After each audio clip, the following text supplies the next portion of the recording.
दोस्तों, अगर आप न्यूज़ को फॉलो करते हैं तो आप एक दिन परेशान करने वाले आर्टिकल को पढ़कर यह सोच सकते हैं कि मुझे असल में इस बारे में कुछ करना चाहिए। शायद यह एक लोकल इशू हो सकता है, जैसे बेघर होना, या कोई एक इंटरनेशनल इशू जैसे एनवायरनमेंट। लेकिन आपकी सोच के ऑपोजिट और एक्शन लेने के लिए आपके शुरुआती इंपल्स के बावजूद आपका दूसरा विचार हो सकता है कि मैं मदद करना तो चाहता हूं, लेकिन मैं अभी अपनी लाइफ नहीं बदल सकता, ये बहुत रिस्की है। ऐसा सबके साथ होता ही है दोस्तों, और पॉसिबिलिटी है कि डेली कई लोगों के साथ ये होता है। ऑथर जीन केस समझते हैं कि एक्शन लेने के लिए करेज की जरूरत होती है, और ऐसा करना इजी है जैसे कि कुछ नहीं करना, लेकिन ऑटो पायलट पर बने रहने के कारण हम ये कर नहीं पाते हैं।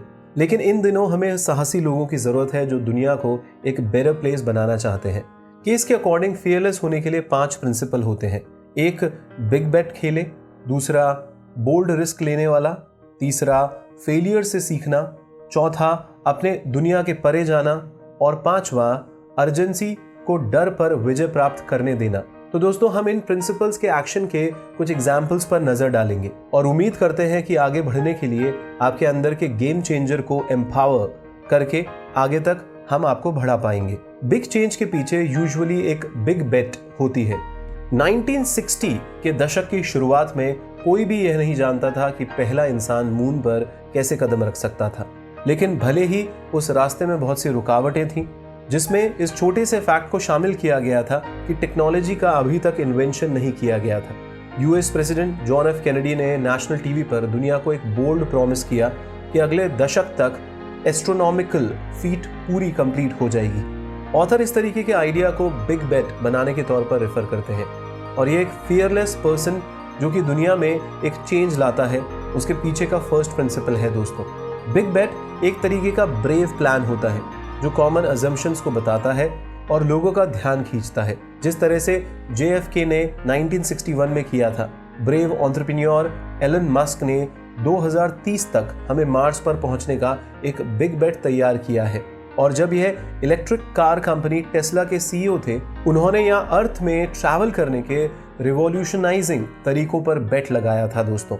एलन मस्क के पास उनके विरोधियों की कोई कमी नहीं थी, लेकिन जनवरी 2018 में उनके SpaceX प्रोग्राम ने उन कुछ क्रिटिक्स को चुप कर दिया जब उन्होंने सक्सेसफुली अपना रॉकेट लॉन्च किया दोस्तों।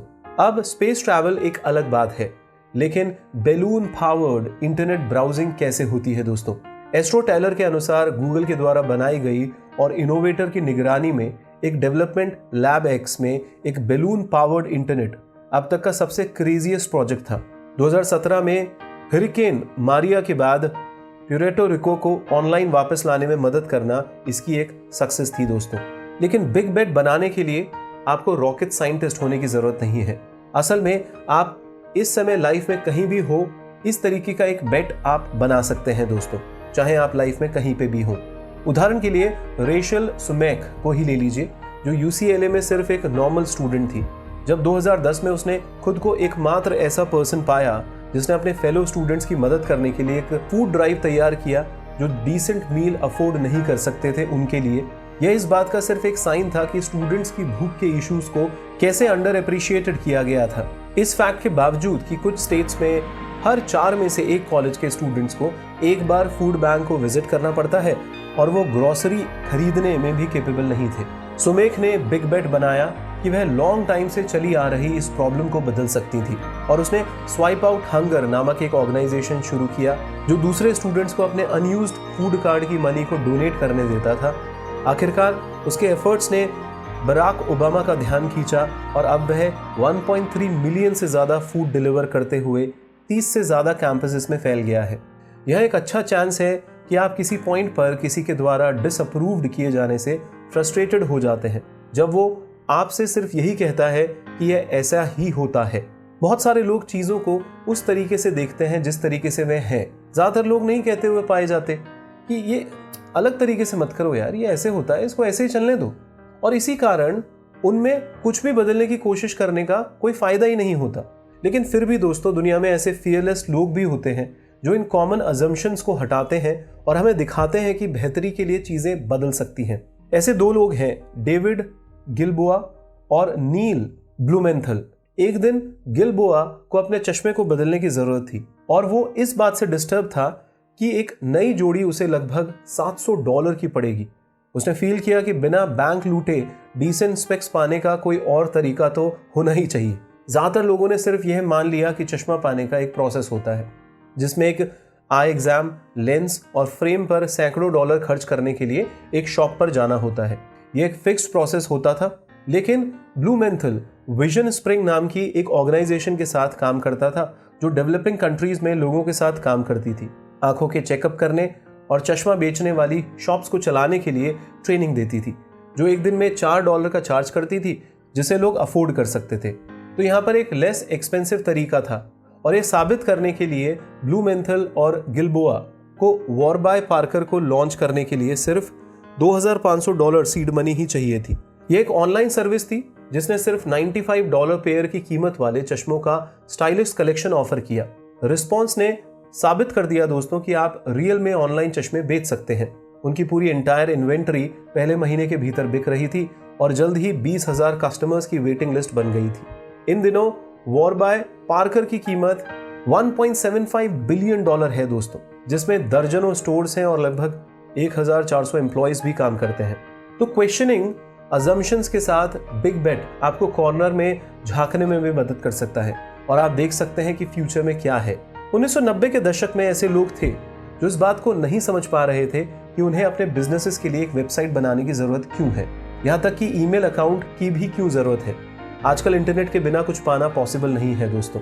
तो ऑथर 1990 के दशक में एक ग्रुप में थे जो इंटरनेट के फ्यूचर पोटेंशियल को पहचानता था, जहां कई लोगों ने इसे प्रेज नहीं किया था, जिन्होंने स्टार्टअप के लिए काम करने की इच्छा में घबराहट व्यक्त की थी।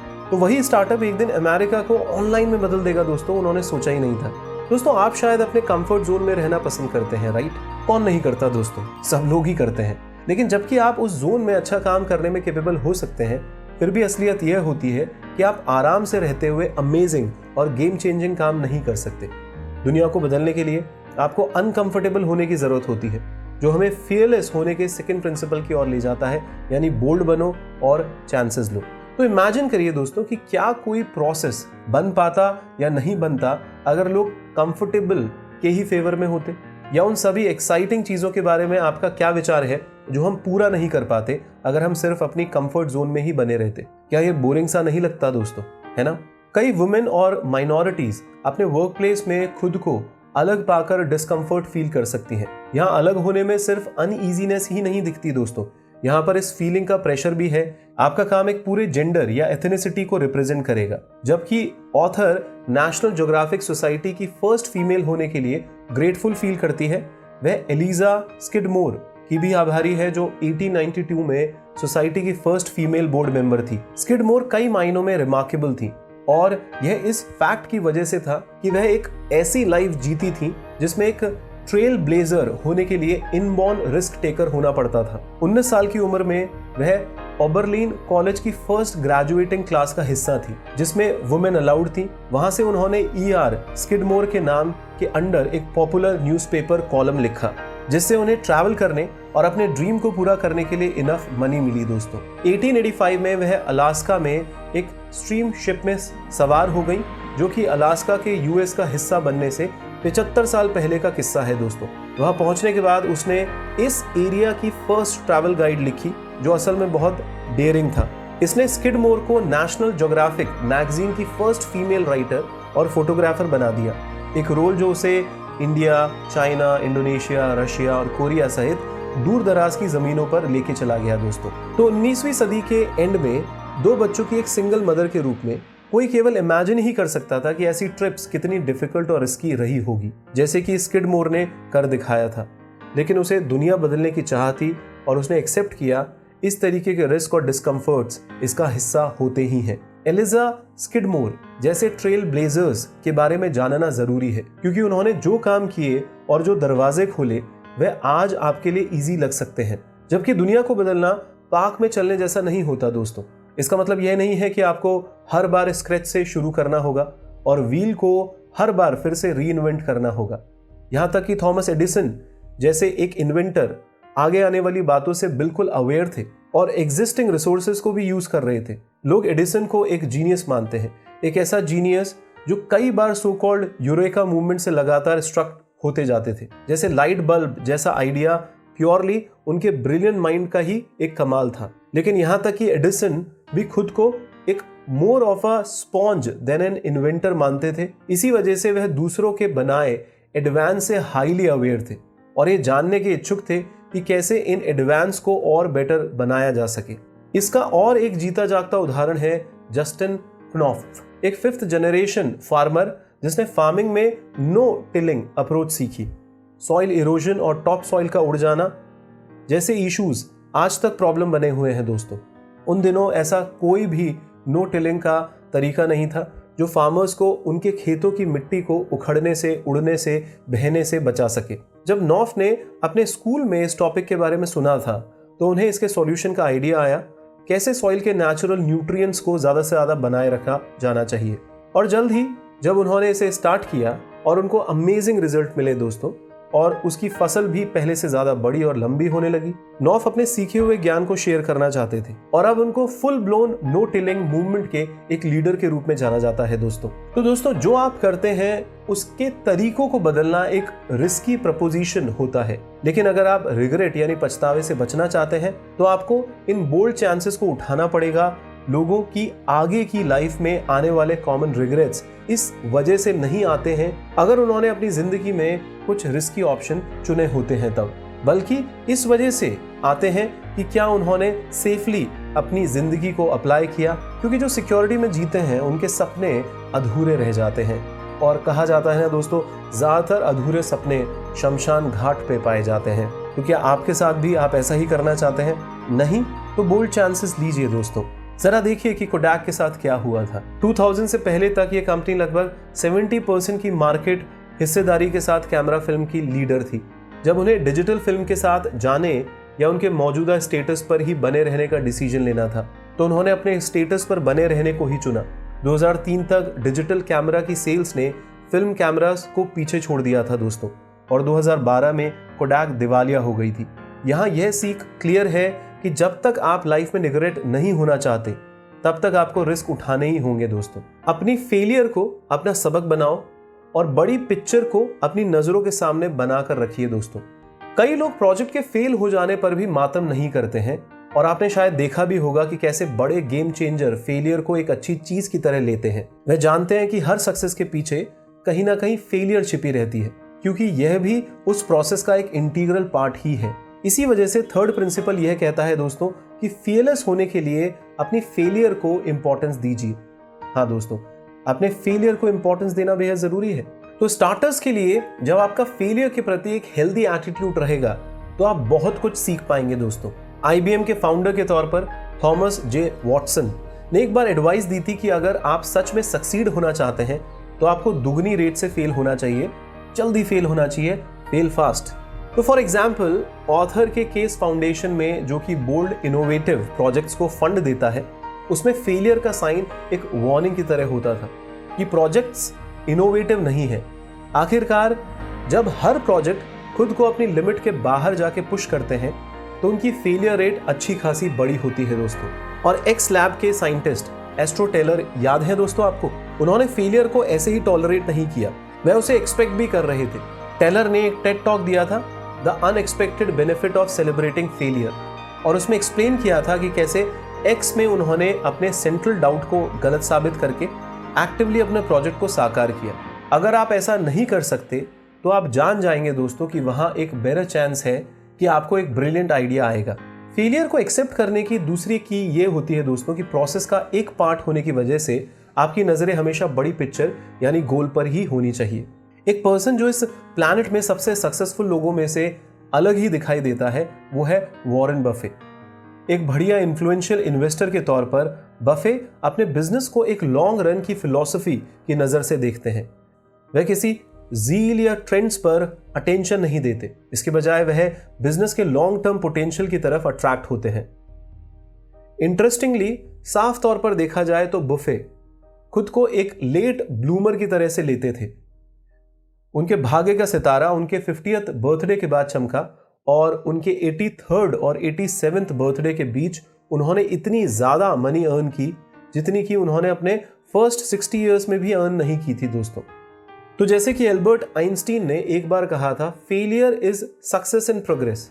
जो जरूरी है वो यह नहीं कि आप किस तरीके से अपनी लाइफ में फेलियर से बचे रहते हो या उसे मैनेज करते हो, बल्कि यह है कि क्या आप अपनी लाइफ में आने वाली फेलियर से सीख कर अपने गोल्स की तरफ आगे बढ़ते हैं या नहीं। अपने दायरे से बाहर निकले, जो कि फीयरलेस बनने का फोर्थ प्रिंसिपल है दोस्तों।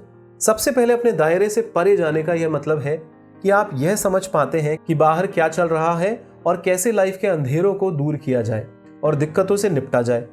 उदाहरण के लिए कई लोग यूएस सिटीज जैसे कि पिट्सबर्ग या डिट्रॉइट की लाइफ के बारे में कहते हैं कि वो बर्बाद हो रही है और ऐसा नहीं होना चाहिए। लेकिन अगर आप उन जगहों को अपनी खुद की आंखों से देखोगे दोस्तों, तो आप पाओगे कि वहां कुछ गजब के काम हो रहे हैं। तो उदाहरण के लिए फोर्ड और ऊबर दोनों ही पिट्सबर्ग में ऑटोमेटेड ड्राइविंग के ग्राउंड ब्रेकिंग वर्क के चलते वहां अच्छी खासी मनी इन्वेस्ट कर रहे हैं। यह सिटी बहुत से बिजनेसेस जैसे कि बायोमेडिसिन, रोबोटिक्स और ऑल्टरनेटिव एनर्जी की फील्ड में बड़ी ही वेल्दी है। दूसरी तरफ डिट्रॉइट भी कुछ कम नहीं है दोस्तों।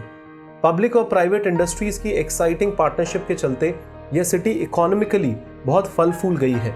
क्यूकन लोन्स के मेन पर्सन डैन गिलबर्ट ने पूरा बिजनेस डिट्रॉइट में रीलोकेट कर लिया है। कंपनी के पास अराउंड 17,000 एम्प्लॉइज हैं और इसने सिटी के रियल एस्टेट और स्टार्टअप्स में डीपली इन्वेस्टमेंट किया हुआ है दोस्तों।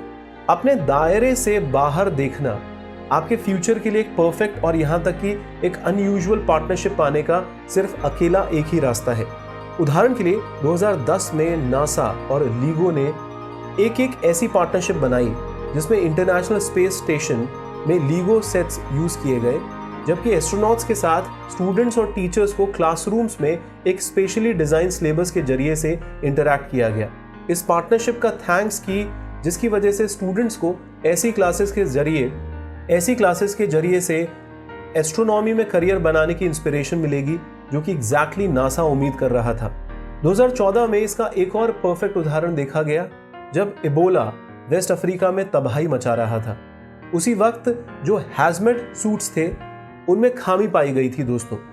उनको पहनने के लिए 30 स्टेप्स अपनानी होती थी और एक कंप्लीट प्रोटेक्शन भी नहीं देता था। तो जब जॉन्स हॉपिंग्स यूनिवर्सिटी ने बेटर डिजाइन के लिए ओपन कॉल की तो पता चला कि कौन जीता।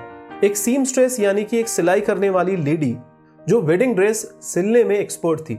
बेशक कुछ बेस्ट सॉल्यूशन सबसे अनयूजुअल जगहों से ही निकलते हैं दोस्तों। फियरलेस होने के लिए फाइनल प्रिंसिपल है अपनी अर्जेंसी को अपने डर पर विजय पाने दे दोस्तों। हर कोई डेंजर से बचने की कोशिश में फियर का एक्सपीरियंस तो करता ही है, लेकिन इस रास्ते पर चलने से आपको हर चीज को पॉसिबल करने की कोशिश में चांसेस को लेने, बोल्ड होने का भी हुनर मिल सकता है। इस डर से छुटकारा पाने का एक रास्ता यह भी है दोस्तों कि अर्जेंसी को इस डर पर हावी होने का मौका दीजिए, ताकि आप हर क्राइसिस यानी संकट और इमरजेंसी सिचुएशन का डटकर मुकाबला कर सकें। दोस्तों, जब किसी की बैक दीवार की तरफ होती है तो एड्रेनलिन हरकत में आता है और वह इंसान अमेजिंग चीजें करने को उत्साहित होता है, जो वो नॉर्मल कंडीशन में नहीं कर पाता है। किस्मत से अगर देखें कि आपके आसपास की दुनिया कहीं भी कुछ भी हो रहा हो और जब आप कहीं कोई क्राइसिस फाइंड करते हैं तो आप उसमें हेल्प करने के लिए अचानक से पैशनेट हो जाते हैं। हाँ दोस्तों, इसका मतलब है कि आप अपने आप को एक ऐसा इंसान मानते हैं जो सपोर्ट दे रहा है किसी को और सपोर्ट दे सकता है। तो इस पैशन को अपना एडवांटेज बनाओ दोस्तों। जो लोग इस तरीके का रिस्पॉन्ड करते हैं, ऑथर उनको फर्स्ट रिस्पॉन्डर कहती हैं और उनमें से कई लोग हैं जिन्होंने दूसरों के लिए कुछ अमेजिंग चीजें करते हुए सक्सेस अचीव की है दोस्तों। उदाहरण के लिए जोस एंड्रिस एक वर्ल्ड रिनाउंड शेफ है जिनके नाम बहुत से अवार्ड विनिंग रेस्टोरेंट्स हैं दोस्तों, लेकिन वह यह बात भी मानते हैं कि the face of American disaster relief, यह सब लोकली वॉशिंगटन डीसी से शुरू हुआ, जहां उन्होंने पाया कि डीसी सेंट्रल किचन को सिटी में भूखे लोगों के लिए हेल्प चाहिए थी। लेकिन बाद में 2010 में उनका यह मिशन वर्ल्ड हंगर किचन के रूप में सामने आया, जब हेती में 7 स्केल के अर्थक्वेक ने बड़े लेवल पर तबाही मचाई थी दोस्तों। लेकिन यह तो सिर्फ शुरुआत थी। हरिकेन मारिया के कारण प्यूर्टो रिको में फूड और वाटर की शॉर्टेज के बाद एंड्रियस ने किचन से दिन में 1000 मील सर्व करने का बीड़ा उठाया, लेकिन जल्द ही उनके इस काम में 1,75,000 मील्स पर डे की बढ़ोतरी हुई और आगे वो सपोर्ट से इसे 3.5 मिलियन के गोल्स तक पहुंचा पाए। जैसा कि एंड्रियस इसे दिखाते हैं कि अमेरिकन ड्रीम अब सिर्फ यहीं तक सीमित नहीं रह गया कि आपको एक फैंसी हाउस, एक कार या हाई पेइंग जॉब मुहैया कराई जाए। यह तो अब ऐसा है कि आपकी सक्सेस के साथ साथ दुनिया में औरों की भी भलाई का आप सोच सकते हैं और लोग ऐसा कर रहे हैं दोस्तों। एंड्रियास के लिए भूख को मिटाने की अर्जेंसी ने उनको उस मूवमेंट को पकड़ने के लिए इनकरेज किया और जो वो हेल्प कर सकते थे वो उन्होंने किया। डेविड गिलबोआ और नील ब्लूमेंथल, जो वॉरबी पार्कर की सक्सेस के पीछे के दो आदमी थे, उनके लिए गोल लोगों को वो ग्लासेस अवेलेबल कराना था जो वो अफोर्ड कर सके और इसी वजह से उन्होंने buy a pair give a pair का कॉन्सेप्ट अपने बिजनेस मॉडल में डाला।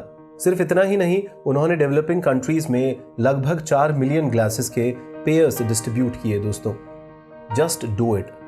आइए दोस्तों, इस पॉइंट को डिटेल में कुछ एग्जाम्पल्स के साथ समझते हैं।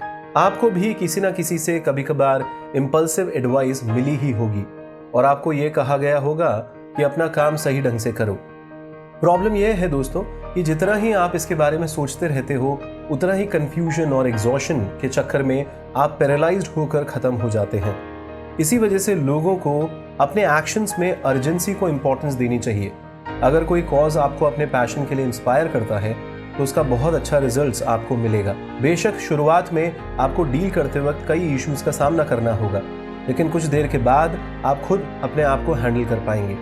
यही 1954 में बर्था और हैरी हॉल्ट ने भी किया था, जब उन्होंने कोरिया में होमलेस चिल्ड्रन के बारे में सुना था जिन्हें अमेरिकन फादर की संतान होने की वजह से बेघर कर दिया गया था।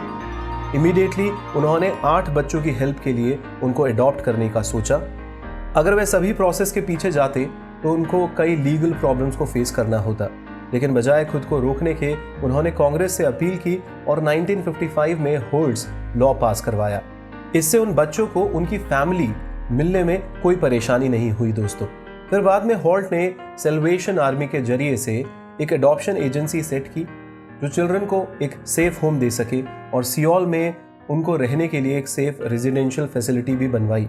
यह फैसिलिटी अभी भी वहाँ है दोस्तों, जो हॉल्ट की एक 80 साल की डॉटर मॉली द्वारा चलाई जाती है। वहाँ इस साइट पर एक म्यूजियम है जो कि हॉल्ट फैमिली के उन डॉक्यूमेंटेशन को कलेक्ट किए हुए है जिनकी कोशिशों से बहुत से कोरियन बच्चों को सहारा दिया गया। तो किसी भी एक्शन को करने से पहले परफेक्ट कंडीशन का वेट मत करिए दोस्तों। जैसा कि ब्रेन ब्राउन ने, जो कि डेयरिंग ग्रेटली की लेखिका हैं, वो लिखती हैं कि आप एक परफेक्ट मूवमेंट के लिए बहुत सा वक्त, टैलेंट और मीनिंगफुल रिलेशनशिप दाव पर लगा देते हैं। इसको ध्यान में रखिए दोस्तों। आपको किसी चीज में इन्वॉल्व होने के लिए किसी बड़े कदम की जरूरत नहीं है। चाहे कुछ भी हो, किसी बड़े गोल को अचीव करने के लिए आपको इसे कई छोटे छोटे गोलों में बांटना पड़ता है। उदाहरण के लिए, अगर आप एनवायरनमेंट के बारे में पैशनेट हो और एक ऐसा बिजनेस लॉन्च करना चाहते हैं जो रिसाइकलिंग पर जोर देता है, तो अपने मोहल्ले से कचरा साफ करने के वॉलंटियरिंग से स्टार्ट कर सकते हैं आप, जबकि साथ में ही कई इनोवेटिव रिसाइकलिंग मेथड भी सीख सकते हैं। यही वक्त है कुछ एक्शन लेने का और अपने दिल की सुनकर फियरलेस बनने का। दुनिया को ज़्यादा से ज़्यादा फियरलेस लोगों की ज़रूरत है जो अपने दायरों से बाहर निकलकर लोगों की मदद कर सके, भूखे बेबस लोगों की मदद को आगे बढ़ाकर पार्टिसिपेशन कर सकें।